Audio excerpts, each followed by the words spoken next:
Picture this. You're on the floor caring for a patient who's been writhing in absolutely excruciating pain with suspected appendicitis. But then, all of a sudden, they let out this huge sigh of relief, look right at you, and say, wow, the pain is totally gone. I feel so much better.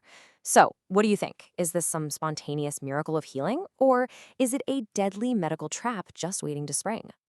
Welcome to this explainer. Today, we're zeroing in on a high-stakes, incredibly testable topic for all you nursing students out there prepping for the NCLEX. We're talking about appendicitis. You really need to think of appendicitis as a massive surgical emergency. It's essentially a race against a ticking clock, and your ability to spot the signs and jump into action before that clock strikes zero is quite literally a matter of life and death. So let's get right into it. To get you completely board ready, here's our game plan. We're covering 1. Anatomy and pathobasics, 2. Classic signs and assessments, 3. Diagnostic lab values, 4. Pre-op interventions, and 5. Post-op care and complications. All right, kicking things off with Section 1, Anatomy and Pathobasics, or as I like to call it, where the plumbing goes wrong. Okay, so deep down in the right lower quadrant of the abdomen, right where it attaches to the cecum at the start of the large intestine, there's this tiny finger-like pouch. That is the vermiform appendix. Under normal circumstances, it actually does some good by storing healthy bacteria, but because it has this incredibly narrow opening or lumen, it is super vulnerable to getting blocked up.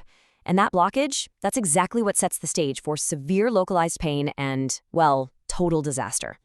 This brings us to the ticking clock pathophysiology, which plays out in 4 pretty relentless steps. Step 1 is obstruction.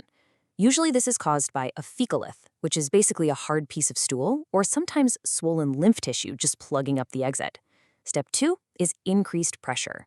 See, the appendix keeps on secreting mucus and fluids, but with the exit completely blocked, the pressure inside that tiny lumen skyrockets. Step 3 is ischemia. This intense pressure essentially squishes the blood vessels, causing blood flow to stagnate. And without blood flow, you get ischemia, meaning the tissue literally starts to die off. And finally, step 4, rupture. If a surgeon doesn't get in there and relieve that pressure within 48 to 72 hours, those dying walls of the appendix will literally burst open, spilling bacteria all over the abdominal cavity. Moving right along to Section 2, classic signs and assessments. Let's talk about spotting those critical signs. If you want to secure some easy points on your exam, you absolutely have to memorize the appendix mnemonic. It's the ultimate cheat sheet for the boards. Ready? A stands for abdominal pain. Usually starts out kind of dull right around the belly button and then migrates down to the right lower quadrant. P is the point of McBurney's, which is where the pain hits hardest. The second P is for poor appetite or anorexia. E is for elevated temperature. N is nausea and vomiting. D is the desire to just curl up into the fetal position with knees bent. This actually helps relieve the tension on their abdomen. I is increased white blood cells. And X is for experiences rebound tenderness. Master this one word, and you've just locked in a whole lot of points. Let's zoom in on a few of those highly testable assessment techniques we just mentioned. First up, McBurney's point. If you draw an imaginary line from the anterior superior iliac spine, that bony part of the hip, straight to the umbilicus, or belly button, McBurney's point sits right about 1/3 of the way down that line. Severe localized tenderness right there, that is a classic textbook hallmark of acute appendicitis. Next is Rovsing sign. This one is actually fascinating. You apply deep, firm pressure over on the patient's left lower quadrant, but they scream out in pain on their right lower quadrant. Crazy, right?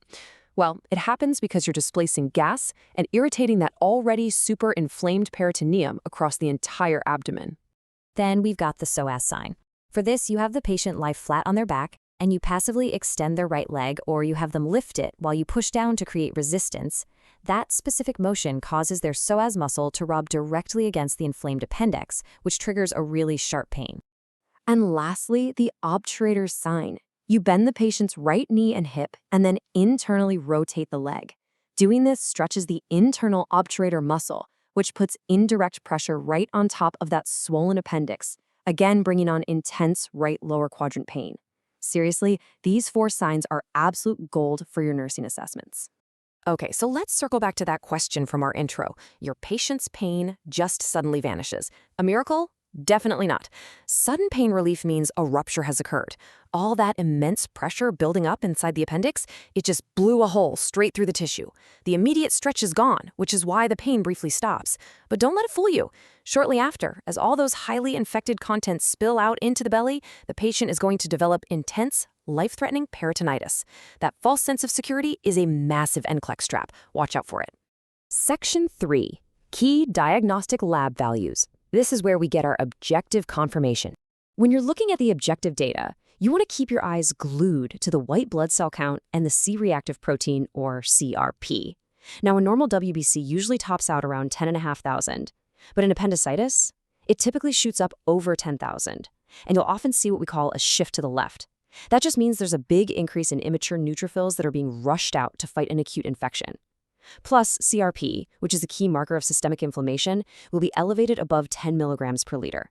When you see that combination, an elevated WBC and an elevated CRP, that is a huge red flag pointing straight to an inflamed appendix. Shifting gears now to Section 4, Pre-Op Nursing Interventions, the essential do's and don'ts. Now, I really want you to think about this question for a second. Why is heat application strictly avoided for appendicitis patients? I mean, normally it feels pretty intuitive to put a nice warm heating pad on a sore stomach, right? Well, let's see why that is a terrible idea in this scenario. The answer is straightforward and honestly terrifying. It heavily increases the risk of an appendiceal rupture. Think about it. Applying heat causes vasodilation. It draws increased blood flow and extra inflammation directly to the area. That drastically accelerates the swelling and the pressure inside an already super fragile appendix, basically pushing it right over the edge to burst. So, let's lock down these pre-op actions into absolute do's and don'ts. Do keep the patient NPO, nothing by mouth, because remember, they are heading to the OR. Do start IV fluids so they don't get dehydrated. And do use ice packs if they need some non-pharmacological pain relief. But absolutely, under no circumstances, do not apply heat. And just as importantly, do not give enemas or laxatives. Ramping up peristalsis or adding pressure in the bowel can easily cause that inflamed little pouch to perforate. And finally, Section 5, Post-op Care and Complications, keeping a close eye on recovery. So the infected appendix has to come out, and that typically happens in one of two ways. On the left here, we have the laparoscopic appendectomy. This is pretty much the gold standard nowadays. The surgeon makes a few tiny incisions, pumps the abdomen full of carbon dioxide gas to create some working room, and uses a tiny camera to remove the appendix. On the right is the open appendectomy. That involves a much larger incision and is usually reserved for the really messy, complicated cases, like if there was a severe rupture or a large abscess. Naturally, your laparoscopic patients are going to bounce back and recover a whole lot faster. But recovery always brings its own set of clues you need to monitor closely. Say your patient just had a laparoscopic surgery and they start complaining of right shoulder pain. Believe it or not, that is a totally normal post-op expectation. The carbon dioxide gas they use during surgery actually irritates the phrenic nerve, and that pain refers all the way up to the shoulder. Getting them up and walking around will really help dissipate that gas. However, if your patient suddenly develops a rigid, board-like abdomen, extreme pain, and spikes a high fever, that is a highly dangerous complication. That screams peritonitis. It means the infection has spread everywhere inside the abdominal cavity, most likely because the appendix ruptured right before or even during the surgery. Which brings us to one last critical thought to leave you with. If that ticking clock we've been talking about strikes midnight and peritonitis sets in, are you ready to catch it before it's too late?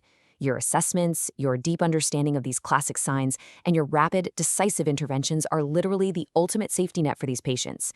Mastering this stuff won't just help you absolutely crush the NCLEX, it's going to make you the exact kind of nurse who saves lives when every single second counts. Keep studying hard, trust your gut, and you'll be more than ready.